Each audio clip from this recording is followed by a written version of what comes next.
All right, in the old days, I had a little magnifying lens. I'd say, you got it, you don't. And that wasn't fair, was it, right? So I said, hold on. Now you get to see what I see. All right, so we're going to look at the sides of the hair and the back of the hair. This is the best hair that we have. And I'm going to compare everything here to the hair that you have through here, okay? Sometimes it's generalized all over, and sometimes it's just in the 5 zones that we talked about. But I'm going to look at everything, okay? So let's look at the best hair that we got is right here. What I want you to notice are a couple of things. If we look at the individual, the hair fibers, right? So the follicle is under the skin, and then everything above here is the hair shafts that come out.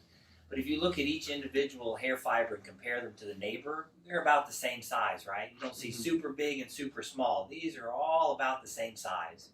Also, notice this stuff in the background, that pinkish red stuff. Yeah. What is that? Blood supply, right? So then put on your thinking cap. When Rogaine came into the marketplace, right, they said what causes hair loss is bad blood supply, right? And that made logical sense. So they said if you get more blood supply to the area, it'll regrow hair. That's what they thought Rogaine, how it worked. They found out later it was a prostaglandin, because if hair loss was caused by poor blood supply, would it happen when you're 18 or when you're 80? Right? Yeah. When you're 80. So it wasn't blood supply. Now, what it really happened was it was a prostaglandin, so it's a growth factor. So it grew a little, but it never stopped the underlying biochemical imbalance that caused the hair loss, right? That's why it never really worked, and it never could work, right? Okay. All right, so now we're going to look at all the other hairs and see if they look just like this. If they are, you're out of here. You've got no problems, okay? We're going to go to zone 1 first. You tell me. Does that look the same? Nope. Doctor. Yeah. 2 things, right? Doesn't look like those other hairs, and they individually are different sizes. Right. That can't be right? Something is going on, and there's a process in the blood.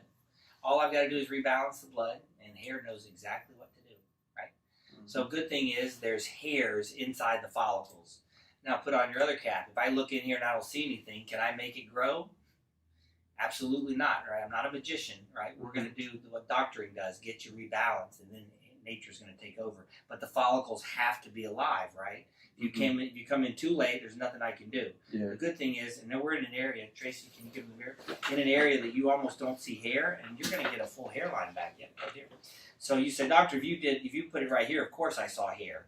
But I want you to see that we're right here where it looks like there is no hair. Okay, right? You see there's almost nothing, but when we go in there, look, there it is. Yeah. So I expect this to come. Is this going to come first or last? Last, right? This is the first affected, most affected, the worst off, and then it starts to go back. As you thicken up, it's going to thicken in the crown and start to come down, right? That just makes logical sense, okay? All right, very good. So zone 1, 100% affected, but 100% of hair still there, okay? Same thing, right? Hairs are there, they just need to grow.